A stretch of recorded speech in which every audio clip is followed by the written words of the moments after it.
আসসালামু আলাইকুম। আমি মোহাম্মদ আমিনুল ইসলাম। এখন আপনাদের সাথে ভিডিওতে যে বিষয় নিয়ে আলোচনা করব সেই বিষয়টি হলো গবাদি পশুর পাতলা পায়খানা মাত্র 200 টাকার মধ্যে কিভাবে সেরে উঠাবেন, এই বিষয় নিয়ে এই ভিডিওতে আলোচনা করা হবে। আমার এই ভিডিওটি যদি আপনাদের একটুও ভালো লেগে থাকে তাহলে প্লিজ লাইক, শেয়ার, কমেন্ট এবং সাবস্ক্রাইব করবেন। আপনাদের কোনো বিষয়ে যদি প্রশ্ন থাকে তাহলে আমাকে কমেন্ট করবেন, আমি পরবর্তী ভিডিওতে সেই বিষয়ের উত্তর দিয়ে দিব। আপনাদের যাদের খামারের করতে বা যারা গরু পালন করে থাকেন তাদের যদি গরু বারবার পাতলা পায়খানা হয় এবং কিছুদিন ভালো চলে আবার পাতলা পায়খানা হয়ে থাকে, তাহলে আপনারা যে ঔষধ ব্যবহার করবেন এবং খুব কম টাকার মধ্যে এই রোগটি ভালো করতে পারবেন, এই বিষয় নিয়ে এই ভিডিওতে বিস্তারিত আলোচনা করা হবে।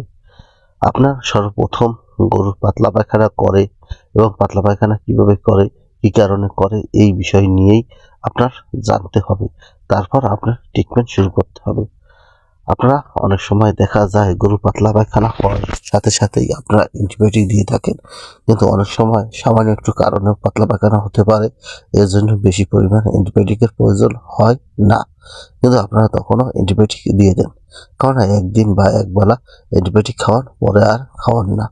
এই কারণেই দেখা যায় অনেক গরুর পরবর্তীতে পাতলা পায়খানা হলে অ্যান্টিবায়োটিক দিলে ধরে না, শুধু এই জিনিসটার কারণে।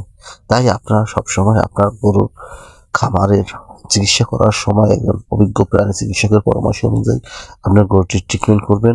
তাহলে আপনার গরুটি দ্রুত সুস্থ হয়ে যাবে এবং খামারের অর্থ খুব কম খরচ হবে।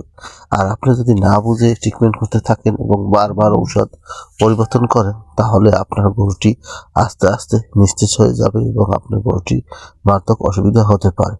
কেননা আপনি যত ঔষধ পরিবর্তন করবেন এবং ঔষধের ডোজ যদি ক্লিয়ার না রাখতে পারেন, তাহলে দেখা যাবে আপনার গরুটির রোগ প্রতিরোধ ক্ষমতা হারিয়ে ফেলেছে। তো যতই ঔষধ খান কোনো অবস্থাতেই ধরতে আছে না। তাই আপনারা পাতলা পায়খানার শুরুতেই অ্যান্টিবায়োটিক দিবেন না। এই সময় পেট পরিষ্কার করার জন্য যে ঔষধ রয়েছে, যেমন খাবার সোডা অথবা জাইমোবেট, ডিজিএইট, রুমেন কেওয়ার, এইরকম গ্রুপের যে ওষুধগুলো রয়েছে এইগুলো ওষুধগুলো আপনারা খাওয়াতে পারেন। এ ধরনের ওষুধ খাওয়ালে দেখা যাবে যে পেট পরিষ্কার হয়ে যায় এবং পরবর্তীতে পায়খানা ঠিক হয়ে যায়। এবং আরেকটি কারণ হলো যে কৃমির কারণে পাতলা পায়খানা হয়ে থাকে। এই কৃমির কারণে যদি আপনার গরুর পাতলা পায়খানা হয়ে থাকে, তাহলে আপনারা বুঝবেন কিভাবে যে আপনার গরুটি প্রথম 2-3 দিন খুব ভালো পায়খানা করে, পরে আবার 2 দিন পর খুব পাতলা পায়খানা করে, আবার অনেকদিন পর ভালো করে, আবার 2-3 দিন পর পাতলা পায়খানা করে। এরকম যদি করতে থাকে তাহলে বুঝতে হবে আপনার গরুটির পেটে পাতলা পায়খানা হওয়ার কারণ হচ্ছে একমাত্র পেটে কৃমি রয়েছে। আর এই কৃমি যখনই উৎপাদ বেড়ে যায় তখনই গরু পাতলা পায়খানা হয়ে যায় এবং গরুর গ্রোথ ঠিক থাকে না। তাই আপনারা আপনার খামারের গরুর সঠিক গ্রোথ রাখার জন্য সবসময় কৃমিমুক্ত করবেন। সর্বপ্রথম আপনারা গরুটিকে যখনই আক্রান্ত হবে বা এই গরু পাতলা পায়খানা করে এবং ভালো হয় না, দেখা যায় সর্বপ্রথম আপনারা যে কাজটি করবেন সেই কাজটি হলো একটি কৃমির ইঞ্জেকশন দিবেন। মনে রাখবেন সবসময় যদি মুখে কৃমির ওষুধ খান, তাতে 1 থেকে 2 ধরনের কৃমি যায় এবং অনেক সময় দেখা যায় যদি কোনো ঔষধ বেশি কতক্ষণ শরীরের ভিতর না থাকে বা বাথরুম করে ফেলে, তখন খাবারের সাথে মিশে যায়, একে গোবর হয়ে বের হয়ে যায়। এ কারণে অনেক সময় দেখা যায় যে ঔষধ বা ট্যাবলেটে খুব কম ধরে, তার জন্য ইঞ্জেকশন ব্যবহার করতে হয়। আপনার গরুর যদি এ ধরনের সমস্যা হয়ে থাকে তাহলে কৃমিমুক্ত করার জন্য আপনার ইঞ্জেকশন করতে হবে এবং 7 দিন পর ট্যাবলেট খাওয়াতে হবে। তাহলে আপনার গরুটি দ্রুত কৃমিমুক্ত হবে। এবং আপনি যখনই গরুকে খাবার দিবেন তখন আপনার গরুর খাবার অতিরিক্ত ধোয়া বা ভিজা পানির ভিতরে খাবার আনা যাবে না। যা পানিতে ডুবে গেছে এর 4 আঙ্গুল উপর থেকে আপনার গরুকে খাবার দিতে হবে। তাহলে গরুর শরীরে কৃমি কম ঢুকবে এবং কৃমির ঔষধ খুব পর খাওয়াতে পারবেন। আর আপনি যদি এরকম করে থাকেন, নিচ থেকে কেটে আনেন একাল গোড়াইশিয়ে এবং এটিকে যদি গরুকে খাওয়াতে দেন, তাহলে আপনার গরুর কৃমির আক্রান্ত বেশি হবে। আপনি কৃমির ট্যাবলেট খাওয়ালে হবে না, তখন আপনার কৃমির ইঞ্জেকশন করতে হবে।